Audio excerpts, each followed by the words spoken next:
It is a lovely morning in the capital, Tuesday, the 11th of March, 2025, and the time is exactly 18 minutes past the hour of 10 o'clock. Good morning to you, the GIC viewers and listeners within and beyond the borders of the Republic of Namibia. A very warm welcome to your Tuesday morning edition of the Offices, Ministries and Agencies Information Sharing Session, coming to you live from the Government Information Center studio with me, Helene Philippus Hamunyela. Now, on the menu this morning, we are talking social grant welfare, and I am joined in the studio by the Executive Director in the Ministry of Gender Equality, Poverty Eradication and Social Welfare, Madam Ndita Robiati, and she's here to help us expound more on the topic. But, as is the norm, I'd like to pause here and extend a warm invitation to you, Namibia, to be part of this discussion by following this conversation on our social media platforms where we are currently streaming this show live. Now, on Facebook, we are at Ministry of Information and Communications Technology, or alternatively, you can stream us live on our YouTube channel, and our handle there is MICT Namibia. Be part of this discussion and post your questions in the comment sections on our social media platforms. Now, ladies and gentlemen, without further ado, please help me welcome our studio guest for this morning, Madam Ndita Robiati. Good morning, Madam, and welcome to the Government Information Center. Good morning, Ms. Hamunela. Thank you so much for having me here. And good morning, listeners. Really excited to share with you what we do at the Ministry of Gender Equality, Poverty Eradication and Social Welfare. Just as long as my name almost. Absolutely. Now, Madam Edie, for the benefit of our viewers and listeners, briefly take us through the primary mission of the Ministry of Gender. Very good. No, thank you so much. I think before I even give you some of the mission of our ministry, let me start off maybe with a bit of history of our ministry. Okay. So our ministry in 2020 was a combination of two ministries. Right. Ministry of Gender Equality and Child Welfare. Right. And then it was also combined with Ministry of Poverty Eradication and Social Welfare. Right. In addition to that, there were two divisions under the Office of the President and the Vice President. The Division of Disability Affairs and the Disability of Marginalized Communities. So now all of these functions, two divisions, two ministries, got merged into what we have now as the Ministry of Gender Equality, Poverty Eradication and Social Welfare. Okay. And our mandate is very complex, yet it's also easy. It is to create and promote an enabling environment for gender equality as well as social welfare and social protection. And maybe just to give you more details about the areas that the ministry covers, we have a lot. So of course, as the name of the ministry talks about, is gender equality. But you also recall that before the merger, it was gender and child welfare. Yeah. So the Child Care Protection Act, which is the custodian of the child matters in Namibia, and children are defined in the law as between the ages of 1 to 18. Okay. They also fall under our ministry, and the social workers that deal with the children are under our ministry. Then we deal with the persons with disabilities, or persons living with disabilities. That's also our portfolio. The marginalized communities, also known as indigenous minorities. And in our country, the government has categorized the San, the Ovatwe, and the Ovachimba as the marginalized communities. And of course, you can imagine that these have been on the periphery of all development. So they are the ones that we take care of under that. And then, of course, we have the social grants. And then we have something called community economic and empowerment projects that are mostly in the regions. The good news is that most of our work is very decentralized. So all our work is decentralized, it's all in the regions, and that's how we are able to reach to almost most of the constituencies. Not all 121, but most of the constituencies, our services are available. Okay. Yes. Okay, now that was quite a mouthful, but we are happy to learn and to set the distinctions apart from the different departments existing within the ministry. Now, Edie, away from that, I know that you are tackling the social grant welfare as well. Briefly talk to us, what exactly is that?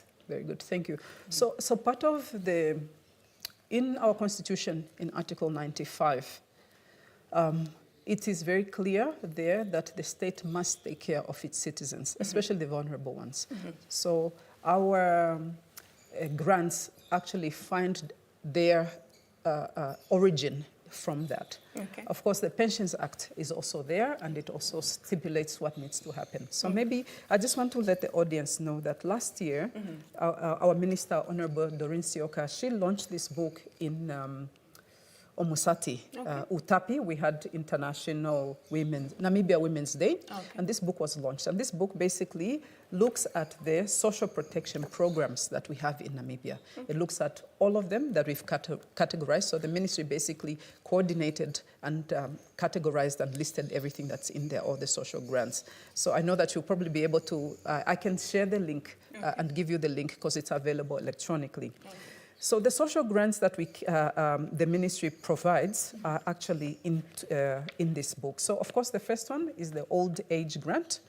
That is every Namibian above the age of 60 is entitled through the Constitution to this grant.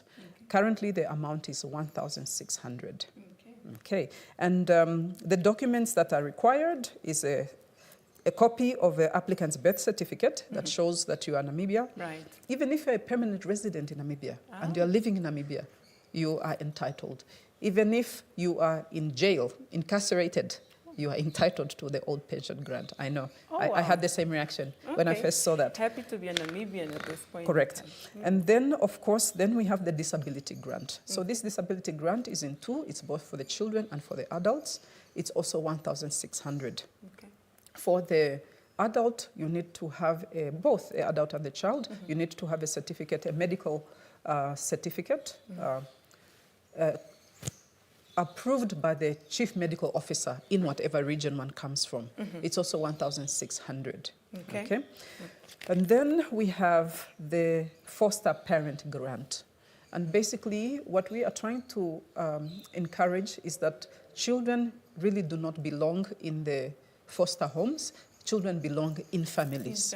Yes. So there are those families that really, out of the goodness of their heart, take in children. And so we have that grant as well, the foster grant. Okay. And that's 350 Namibian dollars. Okay. Then we have the maintenance grant. And this is for the orphans that are there and very vulnerable children. This is also $350. Okay. I think sometimes you'd probably say, $350, does it really make a difference? Go to any school on the first day of school, and you will see the difference between an orphan child who does not have that grant and one who has it. It's a difference between having a pair of shoes and a uniform and not having one. Okay. So yes, it does go a long way, as small as it is. Okay. And then, of course, we have the Vulnerable Children's Grant. That one also, it qualifies for those that are still below 18, and it's for the well-being of the children to remain in school. Okay, and that amount is still 350? Yes, 350. Okay. Yes. So those are and then we have, of course, the Child Disability Grant that I've mentioned. That's with the adult. We have the Short-Term Emergency Grant. Okay, and this one, when there's really severe vulnerability, the public usually would approach the ministry, and we would then look at the merit and then see how we can assist, but it's very short term, it's very relief. So for example, if your house burns down and you have nothing, so this is, and the constituency office cannot help you, there are no good Samaritans to help you, here we are able to assist. But of course, that assistance is also based on the availability, because it's not a government account, it's a account that was set up by Good Samaritans that wanted to assist, so philanthropists that assist in this regard. So, and really thank you to those that are contributing to this account. Okay. And then, of course, you know that there's a new kid on the block, the Conditional Basic Income Grant, which was rolled out to 20 towns and urban settings last November and December. Of course, you know that the C-BIG was a kind of a follow-up to the food bank, when we converted food bank from food parcels to a cash a grant, which is 600 Namibian dollars. We have now rolled out C-BIG to 20 areas, as I mentioned to you. And we have now, it's urban, so the conditions is that it has to be an urban household to try to address urban hunger. We've seen that the statistics are very clear that there's been a rise in urban malnutrition as well. So it was partly to really cover the very destitute and the very vulnerable. That's what CBIG is supposed to do. It's not for the others that come there driving a car. Clearly, if you drive a car, you are not, you don't qualify for CBIG. Okay, maybe whilst there, Edie, I'd like to find out what are the criterions used to qualify a household as one that is vulnerable and eligible to that grant? All right. So what we looked at was the definition of a household, of course, which we know is a very contested topic, but a household is defined as the people who eat together. Okay. And on average, it's between 6 and maybe 7 people. That's a household that eats together. Okay. And that household should be in urban area, number one, and that household should not have an income of more than 1,600, which is equals to any of the grants that we have. Okay. It also has to, you have to then show that you live in that area, whether it's through a municipal bill or an attestation from the persons where you live. And yes, I think those are the main criteria, is that it has to be urban. You cannot have an allowance more than 1,600 in the household. Okay. And of course, we check it through with Social Security, as well as, that's the main one, to see if you're actually employed. Okay. Yes. And the number of the people in the constituting the household is not necessarily 6, or as long as it's a household, maybe Correct. 2. Yes, even that is okay. But we do find households where there's a lot of people. And in that case, we do try to adjust it accordingly. So if we find that there's 10 people, then it would be then double the amount of money that we give for that conditional basic income grant. Okay, Edie, you can proceed. Yes. So yeah. So for the grants, so these are the ones that we have mentioned, and really to just give you an example, the statistics is that currently the coverage is really good for the old age grant.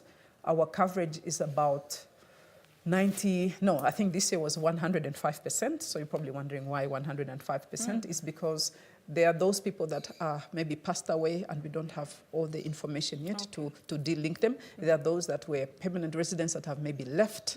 And in the meantime, we have new people who turned 60 that then got also onto the grant. So that is what we're trying to look at. The children's grant in totality, that includes the disability grant as well as the normal OVC grants, is quite significant. We have close to 376,000 children registered on our OVC, yes. So this is it's more than 10% of our population if you look at the last census data that was given to us.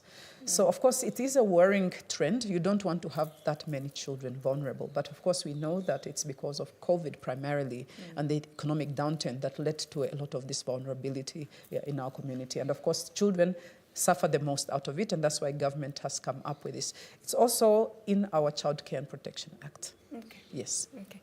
Edie, whilst there, quite often I come across a number of people who claim to be vulnerable, but now they want to get assistance as well from the ministry, and it's in the category of OVC, Orphans and Vulnerable Children. What criterion is used to classify a child as a vulnerable child? Often is quite clear, correct. But a vulnerable child, who's classified as a vulnerable child? All right. So who qualifies? Both parents with no income for children aged below 18 years old. Okay. That's our qualification. Okay. So both parents are unemployed and they're below 18 years old. In an event where you have an absent parent and the parent who is in custody of the children now looking after the kids, but they are unemployed, do these children actually qualify to be?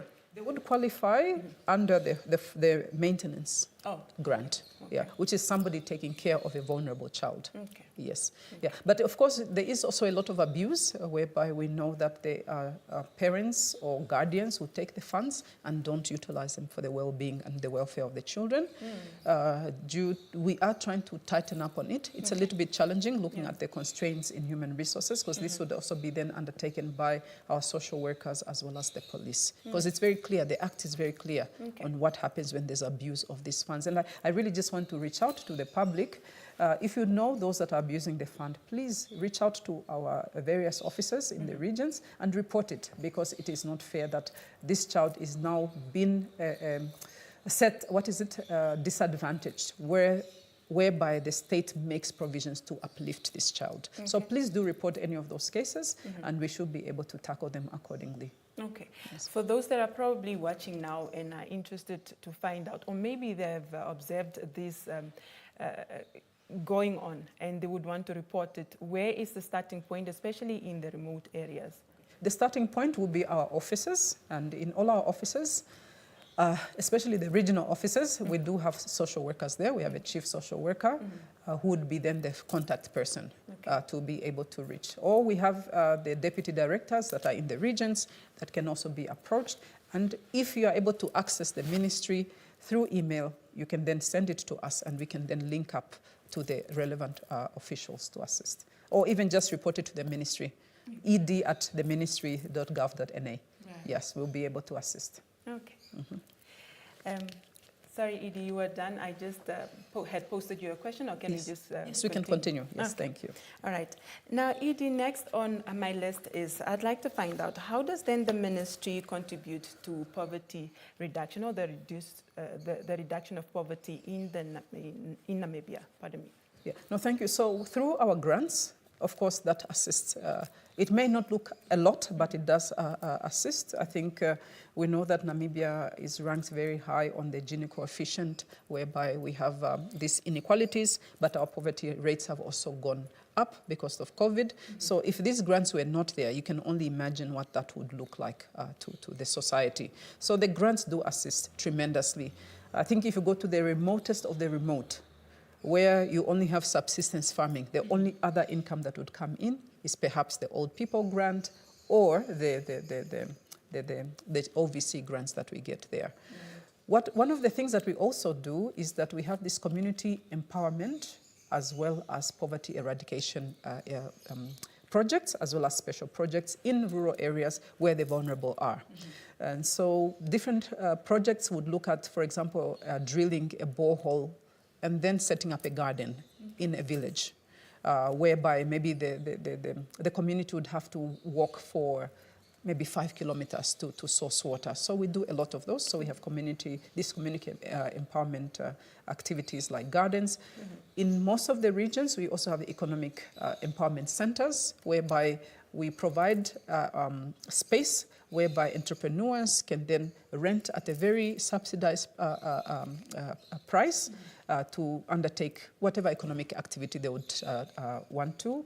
It could be tailoring, it could be upholstering of leather, it could be a lot of things. It could be wood, yes. They also assist with the salon. Correct, all of that. Okay. And then we have an interesting one called income generating activities. Now, this one is whereby, and it's very decentralized all the way to the constituency level, whereby the members of the community put in proposals, and we have a vetting process to then see which projects would be viable and would actually be very feasible for the community. And those, we have them in all the countries. Unfortunately, the funding to this is not so much. We've requested the Treasury at the last budget consultations to see if that could really be improved. For example, we have a lady somewhere in Kavango West. She was just making fed cook, and through our project, she was able to get machinery, and now she bakes bread. Yes, we also have another young lady who makes woodwork, and she's now got subcontracted to produce chairs for primary schools. Yes, so those are the small wins that we get. She employs 13 people. The lady that bakes bread employs, I think, 5 people. Oh, wow. And they want to now approach Ministry of Education, because there's a primary school nearby, to see if they can then provide some of the bread to the school. So these are initiatives we have in all the constituencies. As I mentioned, funding is quite little, but we also do a lot there. A big one that we do is the livelihood programs under the marginalized activity. But maybe that I could, if you could allow me, absolutely, to illustrate. Yes, please. So as I mentioned to you earlier, the marginalized communities is defined now as the San, the Ovatwe, and the Ovachimba in Namibia. And we have 4 pillars on this program. This program historically goes back to 2005. Dr. Libertina Madila, when she was at the Prime Minister's office, she initiated this project, and we are really thankful to her.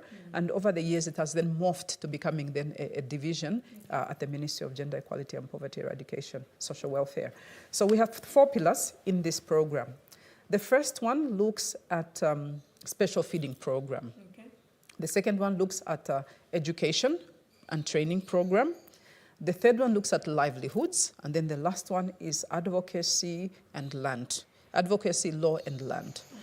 And what we do with this, we, of course, with education, we transport children, we start all the way from the early childhood development centers that are in different communities. We try to construct through collaboration with development partners. So we have ECD centers, early childhood centers, in every one of these localities. We transport the children to schools with hostels, whereby in their localities, if there's no sufficient schooling, because the natural environment makes it very difficult for children to go back and forth from school, if you understand what I mean, due to traditional setups.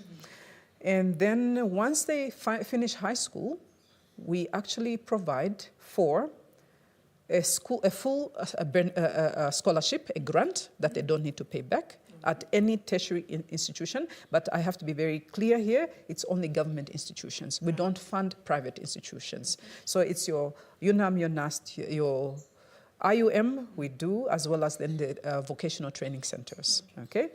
And we give you an allowance, a living allowance. We pay for the accommodation, the tuition, and we provide transport back to their communities. So this is for any member of the marginalized community. Of course, there's a process that we vet.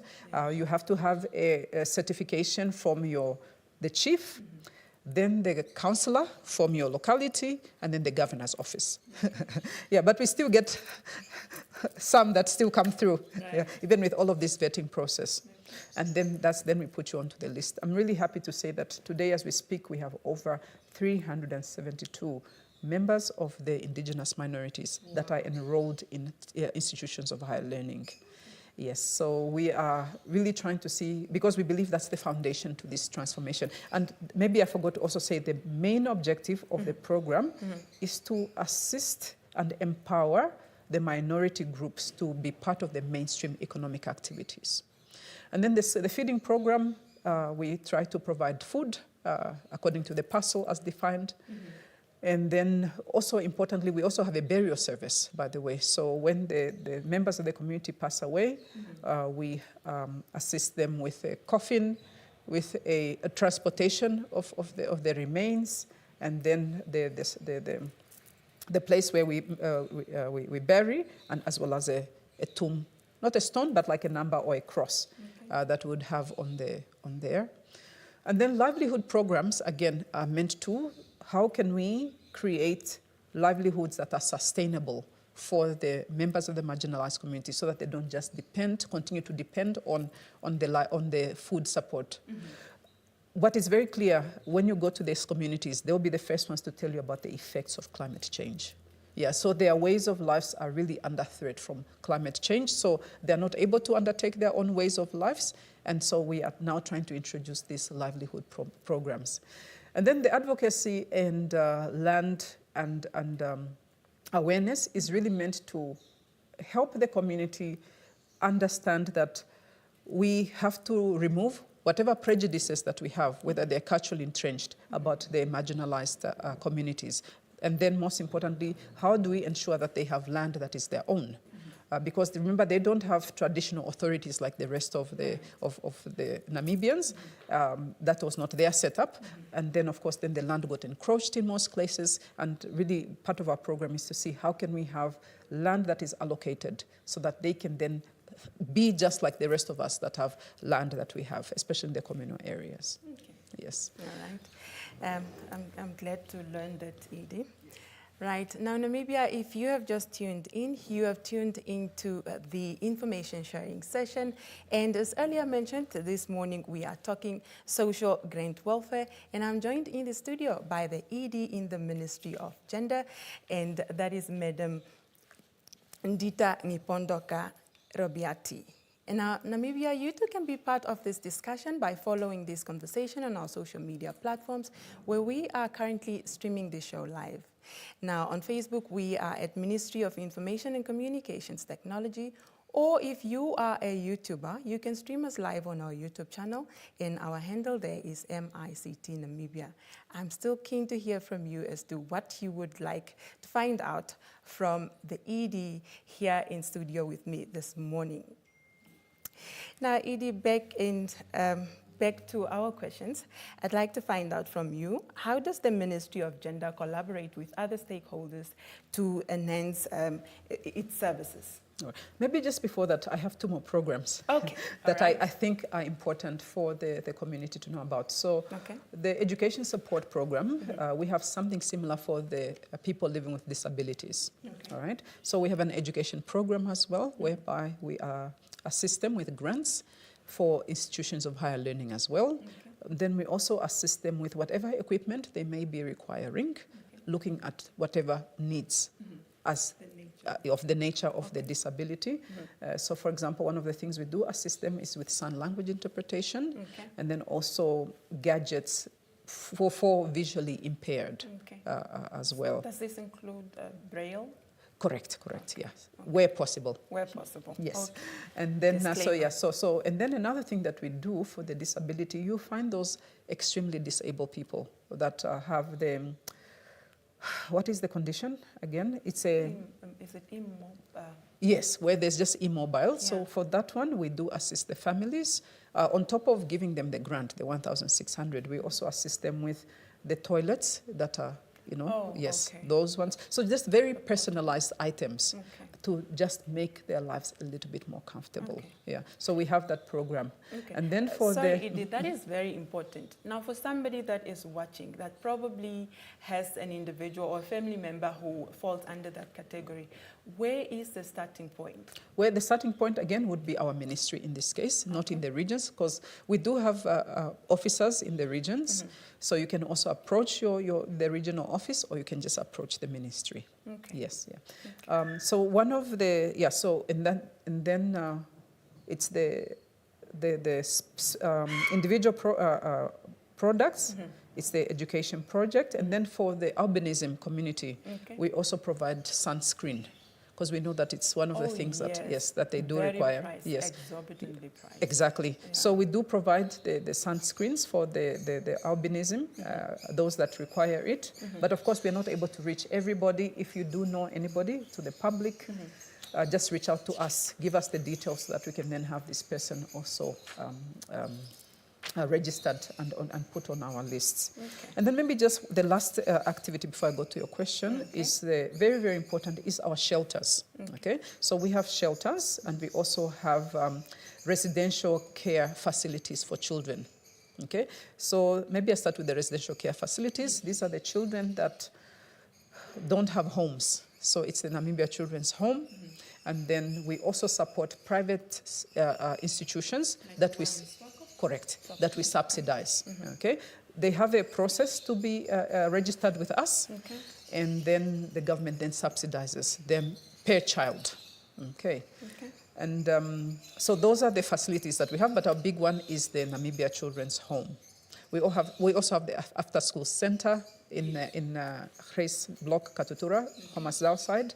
And there we have, I think, over 400 children that use our facilities. Yes. Who is eligible to be enrolled at that center? It's any child who feels that they do not have a safe space at home.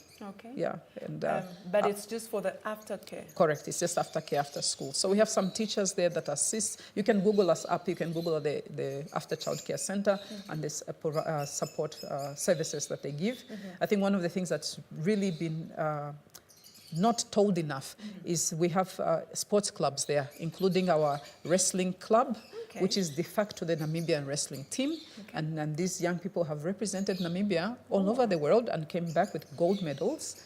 And so I really want to urge that if there are those children that you know are just roaming around, they can go there, and it really does assist. And then our shelters are very, very important. So we have shelters in most of the regions, and our shelters assist with the following.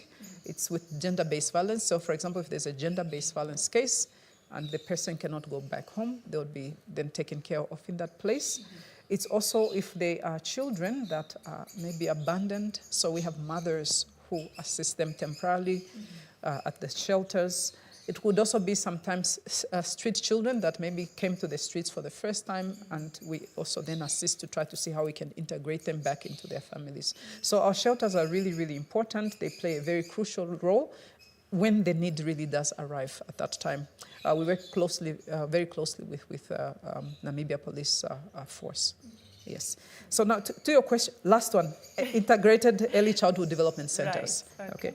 So we have close to over 1,000 of them in the country. So you know that these are education centers at the community level. Okay. And what the ministry does is that we pay a small stipend for the educators, that's what we call them. So these are the people that have gone through a curriculum, some training, to try to assist the 0 to 5.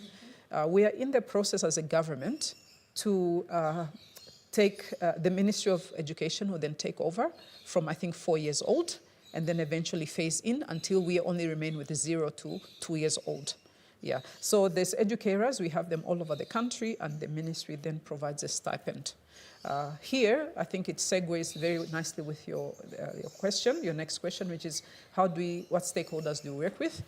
With the ECDs, we have great collaboration with the EU, the European Union, the office here. They've done a lot of work to assist us with the capacity building of our educators, as well as building the centers according to certain specifications. We also work with an organization called Palm for Life. It's an NGO, it's a philanthropist NGO, and they've assisted us with constructing model ECDs. We have the model ones in Bravo, a constituency somewhere in Kavango West, Likwaterera, I think Kavango East, and I think we have one in Omusati, if I'm not mistaken. And we hope to have one in Zambezi this year and one in Ohangwena this year. Mostly, Palm for Life works within the marginalized communities, particularly yes. So that's where they try to focus. Whereas the EU collaboration is with the whole country. Our biggest collaborators, of course, is community-based organizations, like I said, the welfare, the homes that assist us to take in the children, and of course, Namibia Police with gender-based violence. We collaborate very, very strongly. Ministry of Education, you can only imagine, Ministry of Health, those are very, very strong partners that we work with. The social sector, as you can imagine, they are the sectors that we collaborate. We are like really brothers and sisters tied to the hip in the execution of our functions in this regard. Yes. I shouldn't forget the United Nations. Yes. Excuse me. Through the World Food Programme, the UNFP, UNICEF, especially, they assist us with a lot of initiatives related to children. So we also work together, as well as UNESCO, and of course, naturally, UN Women. So the UN family, UNDP, we've collaborated very, very strongly, and we continue to collaborate and I think our work is becoming more and more coordinated in that regard. Okay. Yes. Now, Edie, you've earlier mentioned that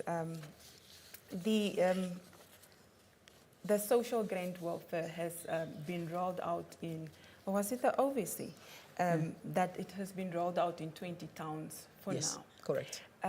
When does the ministry project to roll it out to the rest of the country? All right. So it's a very good question. So the trick is as follows. So rural areas receive assistance through the drought relief, through the Office of the Prime Minister. So that's why the CBIG was then to look at the urban areas. So it's urban and peri-urban. Right now, the reach seems to have been countrywide. You recall that the food bank rollout began in Windhoek. So Windhoek is the only one that we have not done yet, because we already had the highest number of beneficiaries anyway. So as soon as we finished loading, so of course we went to register people, so they applied. It doesn't necessarily mean just because you applied, you automatically qualify. We need to vet and then make sure that you are eligible. That process we anticipate to finish next month in April, and then thereafter, remember, we were also given a limit by cabinet. It was 33,000 households. We are now at about 22,000 households. So that means we still have some water to reach the 33, about 11,000 households.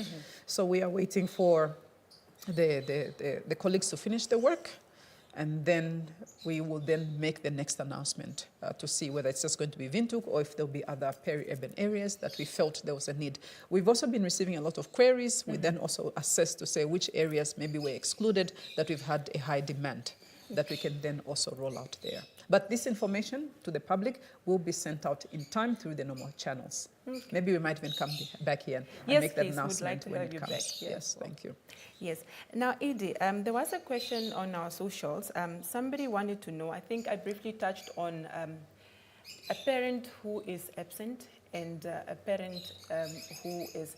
The absent parent is a working parent, but the present parent, or the one who has custody of the children, is unfortunately not working. But due to, I don't know whether it's processes and procedures that needs to be met, or the parent who has custody of the children is unfortunately not being assisted because of the absent parent. What can this person do, because they are in dire need of... It's a very important question that has been asked, and I think most importantly, we are guided by the Child Care and Protection Act, the maintenance clause, right? If a parent is in that position, the law forces and mandates that parent, if they have a job, to have maintenance over those children. So what the parent needs to do is come to the ministry, and then we can then start the process that eventually it goes to the court. And then the magistrate court then makes a decision on how much that working parent should be able to pay.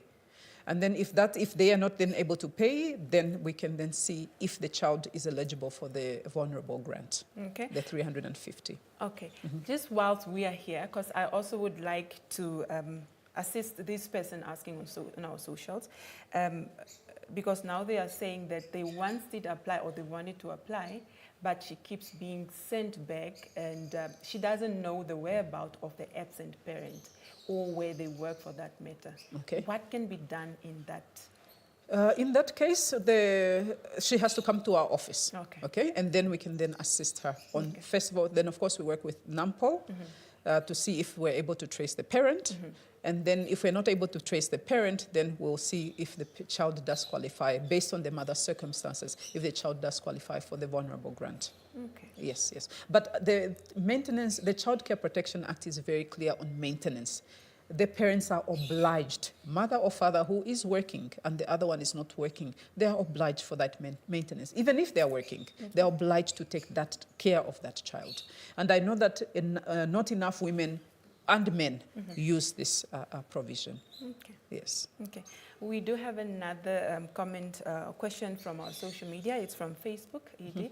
As earlier mentioned, we are live on all our platforms, so our viewers and listeners are tuned in. It's from Happiness Nyanyo Shimanda, and she wants to know, when are the applications resuming for the vulnerable grant for children? Because they were once there. They were once told by the Ministry of Gender that it's closed until further notice. Yes. Thank you for asking. What's her name again? It's Happiness. Happiness, thank you so much. A very, very important question you have asked, and one that we get all the time. So maybe just give you some background. You recall that in 2015, we had the fiscal consolidation measures. And then as a result, the amounts that all the ministries were getting got, of course, either capped or reduced. So our budget was no exception. So what happened at that time, it was very clear to say that you cannot register more children on the system or to receive vulnerable grants, because we'll end up not being able to supply and provide for all of them. Because remember, the resources were very scarce. And then, unfortunately, COVID came, which further reduced our ability to be able to assist our country. Excuse me. Pardon me. And what then happened when 2022 came and the budget was being resuscitated a little bit, at that time we also had a change of a system. So we had what we called a SAS system, social protection, I think, system, to now an integrated system. So what we did is we then migrated everything from the original system to the next system. Okay. So everybody who had applied at that time, remember the applications were all sitting at the offices. Right. We've tried to now download them to the new system. Okay.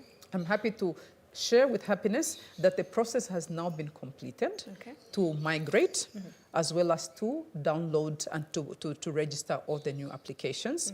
In the next financial year, between I think April or May, latest May, we will then resume to register the children. But the ones that we had registered, this backlog that we had, we've now entered that backlog. And we've also made financial provisions for those payments to be made. Yes, I understand that it's been such an inconvenience to the public, because I can imagine that if there was maybe a 13-year-old, she's already 18 and no longer, qualifies, eligible. And it's just a pity, because resources are just what they are. We can't make something that we can't provide something that we don't have. So very good question, but I'm happy to inform you that the migration to the new system has completed. The new applications have been loaded, and we will start with the payments as well as the new, the new registrations for the OVCs. Yes. Okay. Just in case they ask, I'm trying to be proactive now. Yes, yes. Just in case they ask, so for those that were registered, have applied, registered now, will there be a back pay, or are they going to receive? No. There are no back pays. Okay. Yes, there are no back pays, because we've only put in the budget that we have requested is only for going forward. Yeah, we can't afford the back pay, unfortunately. Okay. Yes, we can't afford it. Thank you for that clarity, Edie. We have another question from Mr. Kahashipara.